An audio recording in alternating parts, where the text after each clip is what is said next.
Mateus capítulo 17.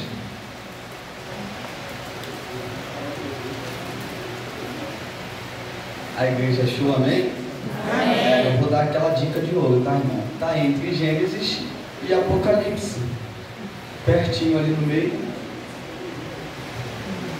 Fica mais fácil para os irmãos achar.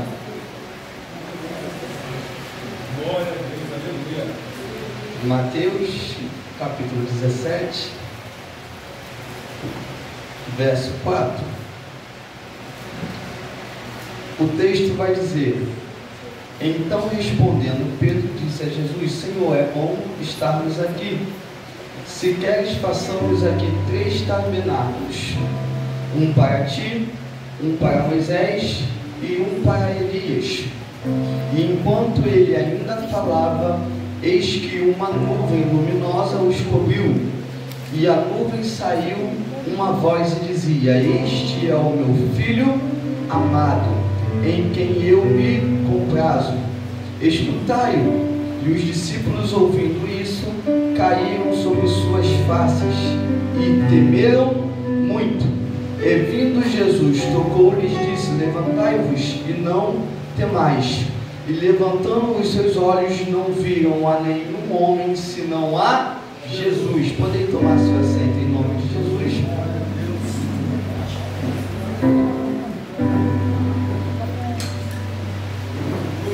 Os irmãos me ouvem, amém? Amém! Estamos diante de uma passagem muito forte, muito poderosa. E a gente até brinca um pouco entre os irmãos que está ficando difícil de pregar nessa igreja. Que os irmãos estão vindo dando lugar com força, irmãos. Está ficando apertado aqui com a gente, tá? Mas louvado seja o nome do Senhor. Os irmãos estão felizes, amém? Amém! Os irmãos estão meio tensos, não sei se o domingo foi um pouco puxado, né? Domingo de eleição. Mas vamos falar um pouco aqui dessa palavra. Eu já entrego o microfone, até também para não tomar muito tempo. Gostaria que você tivesse também um pouco de maturidade ao ouvir essa mensagem, para você não entender ela de maneira errada. Eu vou tentar ser explicá-la bem direitinho, para os irmãos não acharem que o evangelista Davi pode estar falando algum tipo de heresia. Mas esse texto vai nos dizer que Jesus ele vai separar 4 homens e vai levar um monte para orar, a fim de que ali haver de Jesus Cristo se transfigurar e mostrar para aqueles homens a figura de Jesus transfigurado. E dentro desse texto, que vai me chamar a atenção é que naquele monte vão aparecer 2 personagens bíblicos. Diga comigo: Moisés e Elias. Eu quero que você entenda a representação de Moisés no texto, porque Moisés ele vai representar a lei. Moisés representa a lei. Elias vai representar os profetas. Então, quando Jesus está ali com os seus discípulos, os dois personagens que vai se apresentar no monte da transfiguração é Moisés representando o quê? A lei. E Elias representando os profetas. Até aí tudo bem. E a Bíblia vai nos decorrer, irmãos, dentro de uma história, dentro de uma narrativa. Porque Moisés, quando ele recebe e ele instrui o povo acerca da lei, até aí estava tudo bem. Por que estava tudo bem? Porque a lei ela foi feita para poder reger o povo, para que o povo viesse ter uma referência, amém? Só que dentre o tempo que foi passando, meus pastores, os homens conseguiram corromper a própria lei. Você vê que no nosso sistema brasileiro, a lei que às vezes serve para um, não serve para outro. Você pega um homem que tem condição financeira, você olha para ele e fala: a lei não o alcança, porque a lei do homem é uma lei que ela hoje foi corrompida. Davi, você pode me provar? Eu posso. Você pega alguém que é filho de alguém importante e que enche a cara de cachaça e pega uma rodovia e atropela um cidadão. Se fosse um pobre, né? Ali ele poderia se lascar todo mesmo. Ali ele ia ser preso, ele ia enfrentar algo. Mas se é um filho de rico, ele paga uma fiança porque a lei não o alcança. Então assim eu consigo entender que no decorrer do tempo a lei foi se corrompendo, a lei foi tendo seus privilégios, porque o que era para um às vezes não era para o outro. E com o tempo, desde a época de Moisés até a época de Jesus, a lei ela já não era tão mais respeitada. Davi, me dá um outro exemplo. Eu vou te dar um exemplo. Você está andando com o seu automóvel na pista e você vai ler uma placa e a placa ela vai dizer: reduza a velocidade a 50 km por hora. Você vai olhar para a placa e você vai passar a 70, a 80. Por quê? Porque a placa ela só serve para informar. Você e eu só vamos reduzir quando chegar perto do radar. Porque o radar tem poder na lei de nos multar, de nos dar um flagrante.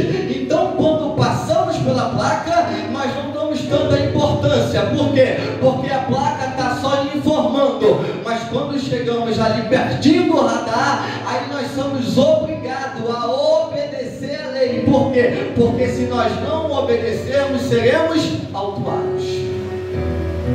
Só que o tempo foi passando e o ser humano, como não tem muita vergonha na cara, foi parando de obedecer a lei. Por quê? Porque foi deixando de ser castigado, foi deixando de ser corrigido.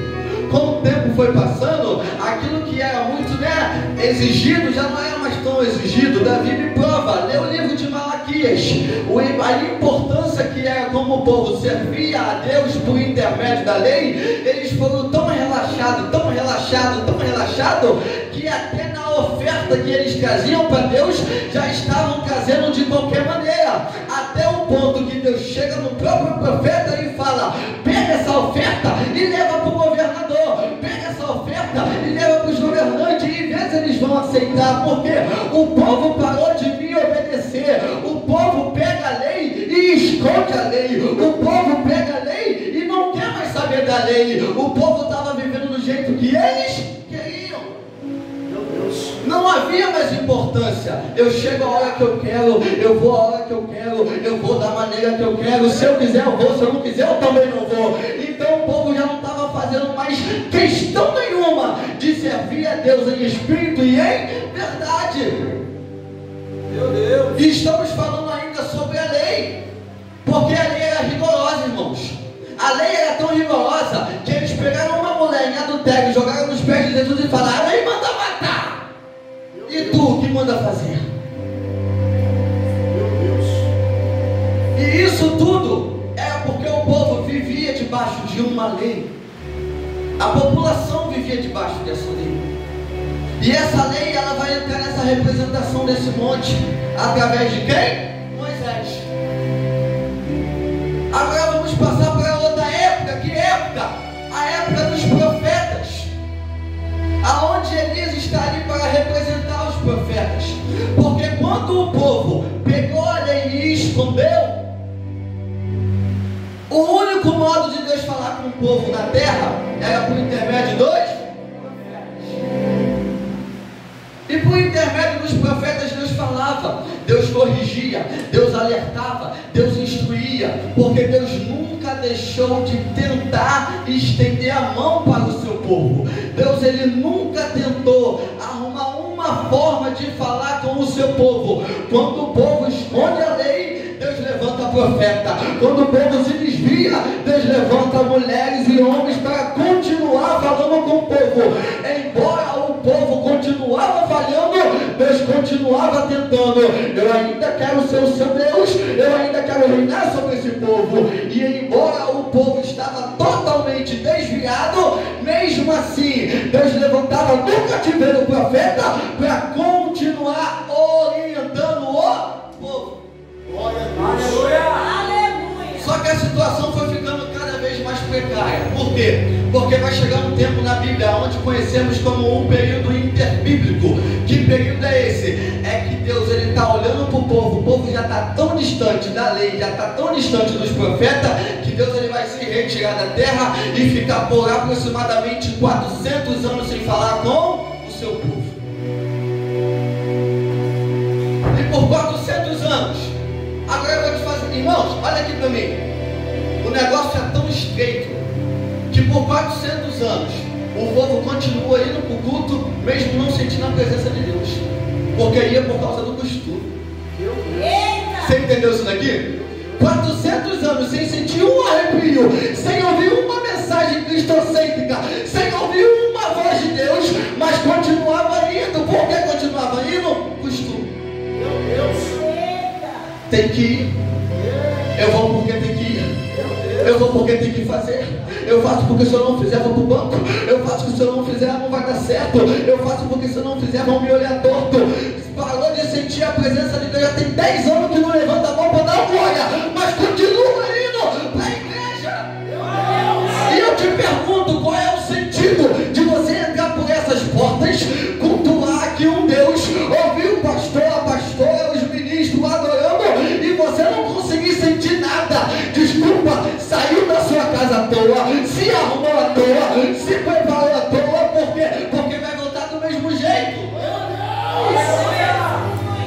Enquanto continuarmos vindo por costume, vamos continuar vivendo uma vida sem sentir presença de Deus.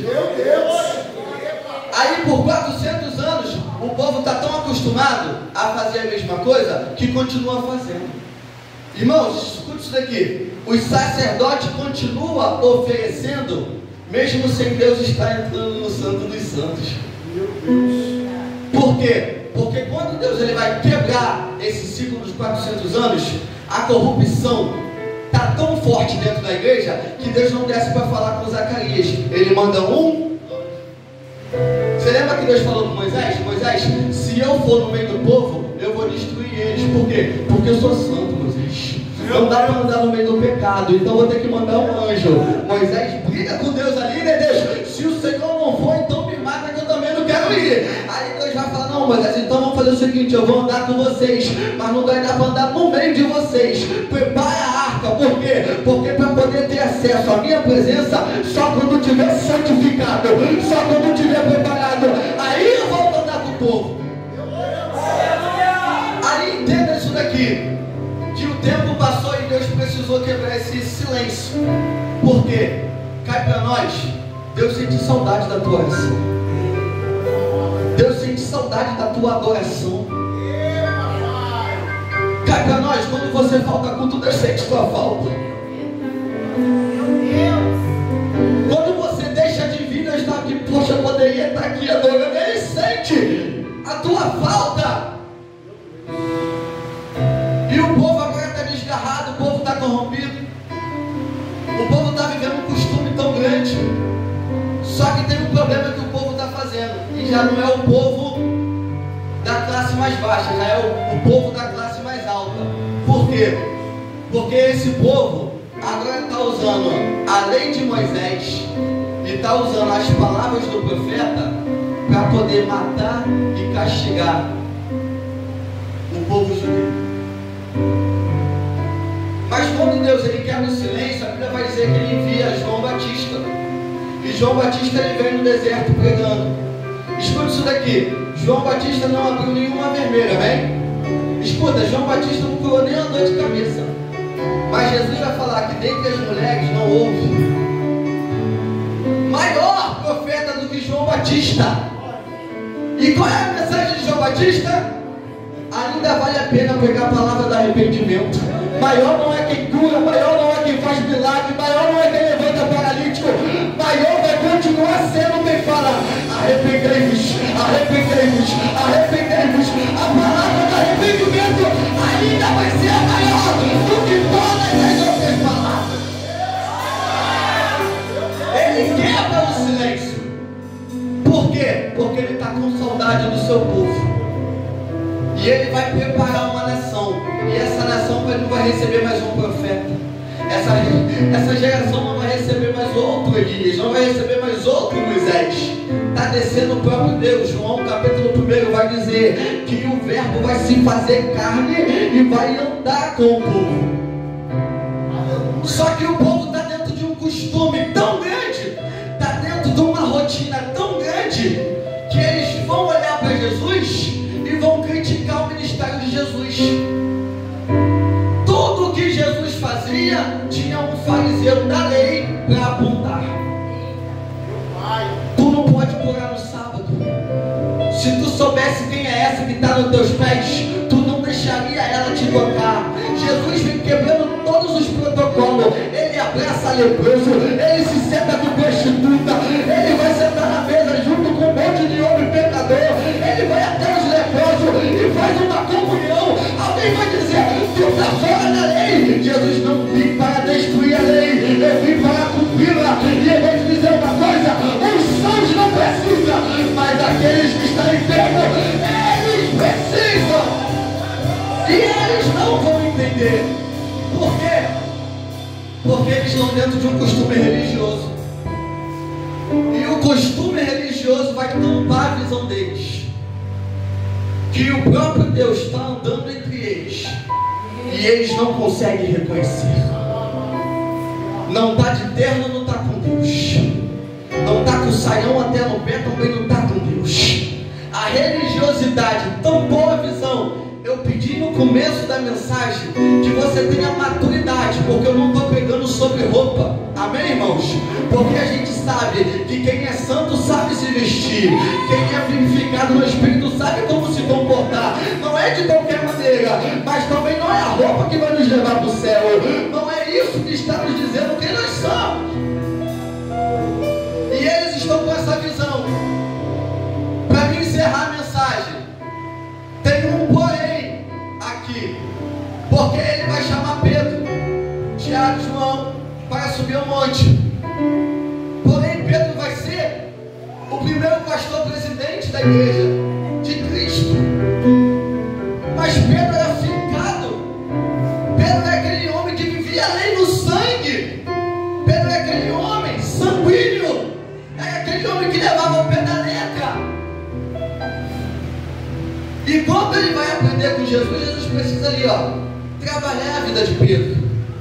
Precisa ensinar a Pedro que não é cortando a orelha, que não é matando, que não é tirando a vida. Jesus está me ensinando um novo mandamento, vos dou, vem para cá, vem para o pé da montanha. Ele está ensinando e mostrando aos seus discípulos: vocês que vão após a mim, entenda que vai ser muito mais do que você dar uma face. Quando alguém te bater em um lado, você vai ter que virar o outro. Mas Senhor, eu aprendi que é olho por olho, dente por dente. Novo mandamento vos dou: amai quem vos odeia, bendizei quem vos maldizem. Por quê? Porque estou levantando uma igreja que vai ser maior do que o judaísmo, que vai ser maior do que o islamismo. Ela vai ser a ascensão do mundo. Posso tirar uma onda aqui? Só tirar uma onda. A Assembleia de Deus da Glória é a maior. É a maior em números de pessoas, em igrejas. Se eu não vou falar no mundo, no Brasil eu sei que é. Nos últimos estudos que a gente foi puxando, no Brasil ela é a maior. E Jesus estava preparando uma igreja, e essa igreja iria dominar os 4 cantos dessa terra. Ia começar ali em Pedro. É por isso que eu entendi a relevância de que quando estava ali numa conversa Jesus, Moisés e Elias, Pedro intrometido como sempre, né, irmãos? Quem conhece a vida de Pedro na Bíblia sabe que ele era entrão mesmo. E no meio da conversa, Pedro ali pula no meio do assunto e fala: é tão bom estarmos aqui. Vamos montar uma tenda, Jesus. Uma para Elias, uma para Moisés e uma para o Senhor Jesus. Só que antes de Pedro terminar o assunto dele, vem Deus numa nuvem, paira em cima do monte olha, este é meu filho amado. Eu vou traduzir: o tempo de Elias já passou, o tempo de Moisés já ficou para trás. Agora é o momento de eu revelar para o mundo: eu tenho um filho que está encarnado na terra. Jesus desceu.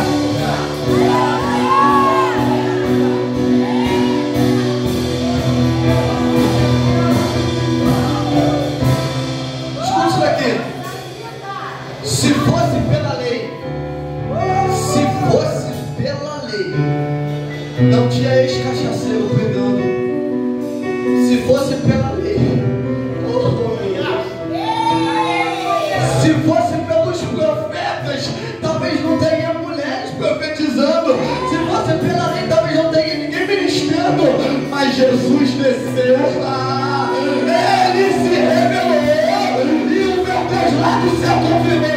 Estamos na ascensão da graça. Alcance toda a geração. Cai do cachaceiro, cai do ex-maconheiro, cai da ex-prostituta, cai da ex-adultera. Tem lugar na mesa, tem lugar na mesa.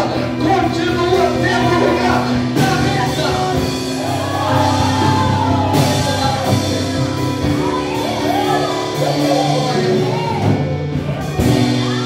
Aí ele chama Pedro para o particular e fala: Pedro, vem aprender. Aprender o quê? Que quando Deus grita do céu, o homem precisa botar o rosto na terra. Quando os discípulos caem com o rosto em terra, escute isso daqui. Eles caem com o rosto em terra. Imagina Jesus olhando a situação. A Bíblia vai nos narrar que Jesus vai despertá-los. E o texto diz que quando Pedro levanta a cabeça, ele olha para um lado e ele olha para o outro. E ele não vê mais Moisés e não vê mais Elias. Ele olha bem e só vê.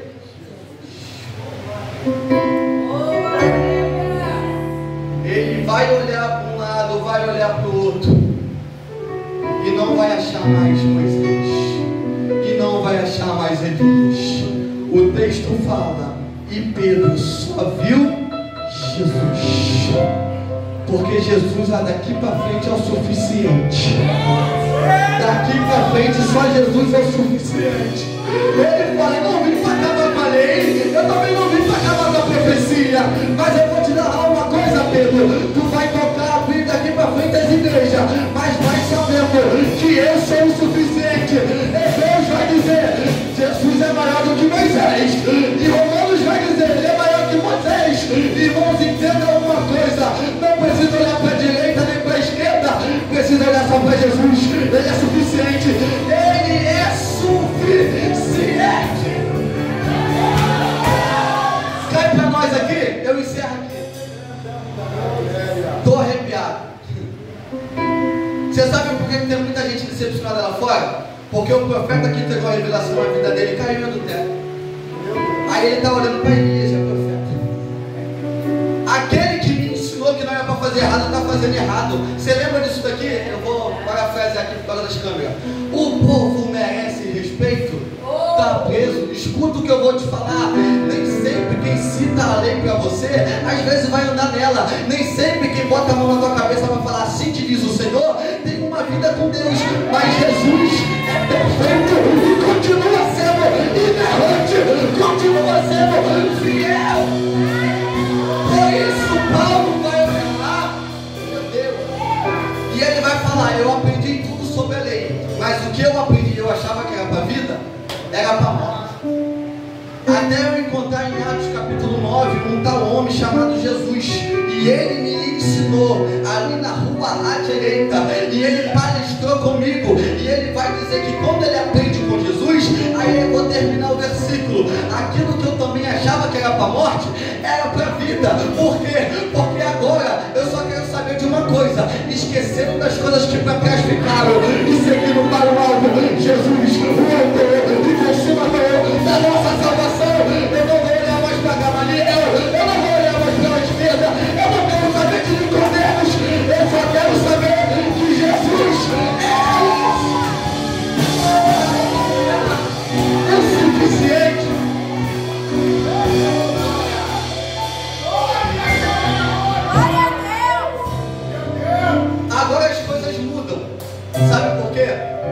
Porque quem conhece Jesus não vai fazer as coisas por obrigação, faz por prazer. O tempo vai revelar quem faz por prazer e quem não faz, amém? Jesus fala: ficai, pois, em Jerusalém, até que do alto sejais revestido de poder. Irmão, quem era para ir embora, foi embora.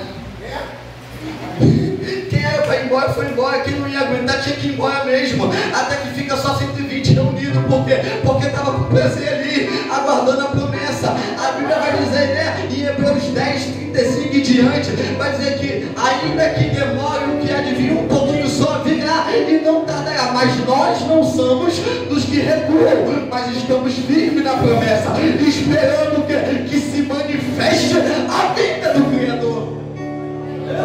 O tempo vai revelar. Aí, pós Jesus, a gente vai entender, Wesley, quem é que faz com prazer de servir e quem é que serve por obrigação.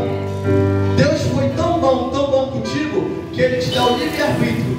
Porque se você estivesse vivendo na época dos passados, realmente você tinha que vir. Imagina cada um dos irmãos com uma pombinha, com um bezerro, o pastor todo sujo de sangue aqui.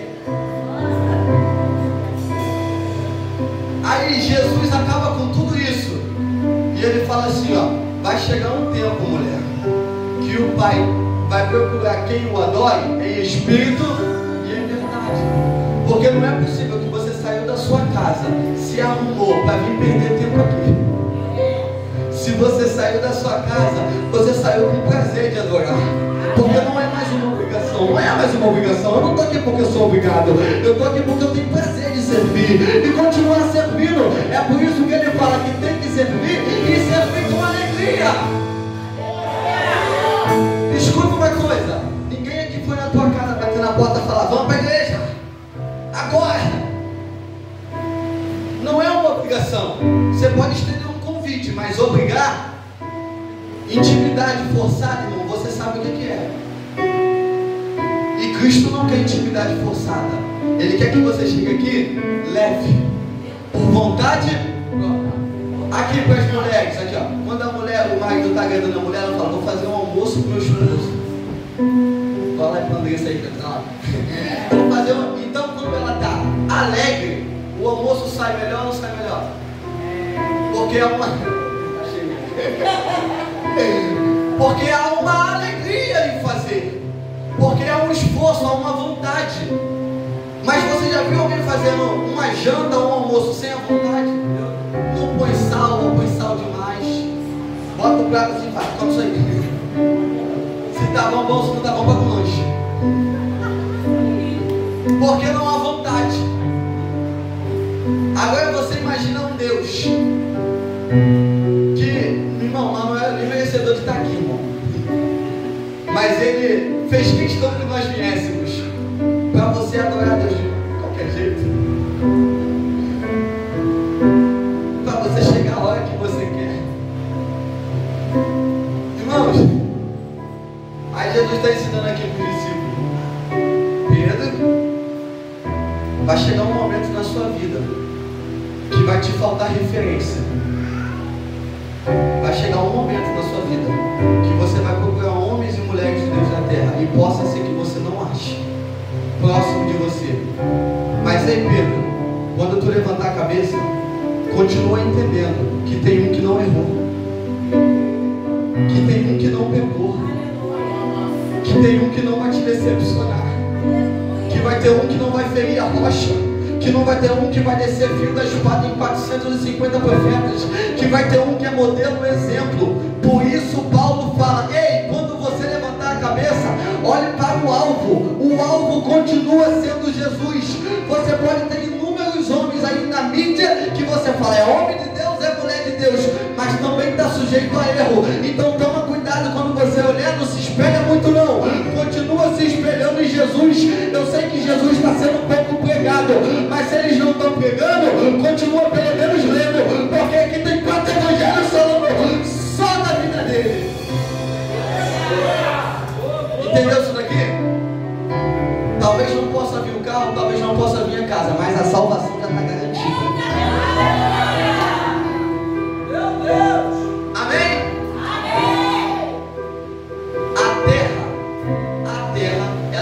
está condenada. Eu encerro aqui. A terra, ela já está condenada. Você vai ler isso em Apocalipse. Porque se farão novos céus, a terra, ela tem jeito de salvação ou não? Eu já vim buscar um povo que vai para o céu. E esse povo é um povo que se arrependeu. O céu não é para Santa não, o céu é para arrependidos. O céu vai continuar sendo para o irmão. Olha só, Deus não preparou o inferno para lançar o homem. O inferno só vai quem não se arrepende. E Jesus está nos ensinando aqui. Continua olhando para Jesus. Continua olhando para Jesus. Eu duvido você parar. Eu duvido você desanimar. Davi, eu vou desanimar. 2 Coríntios 4, ele vai falar bem assim, nos versículos 6 em diante. Eu posso estar abatido, mas não desanimado. Ele fala assim, vou parafrasear que eu não vou lembrar o versículo todo, mas ele fala assim: está doendo, estou me arrastando, mas eu não estou parado. Está difícil? Não está fácil para ninguém, mas eu vou continuar.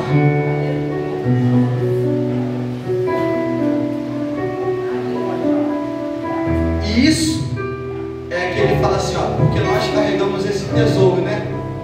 Ele fala, nós carregamos esse tesouro dentro desse vaso de barro. E eu não sei o que você está vivendo, isso é aqui de verdade. Mas Jesus trouxe essa palavra para mim e para a tua vida. Amém?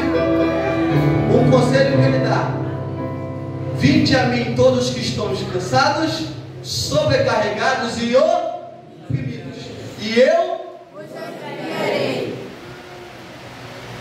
Sabe por que ele está dizendo isso aqui? Se a lei está te castigando, se os profetas estão te castigando, ele fala assim, ó, vem para a cruz. Porque há uma geração depois de Jesus, uma geração que não vai parar. Até que ele venha, nós não vamos parar. Amém? Você pode aplaudir o Senhor? Agradeço a oportunidade.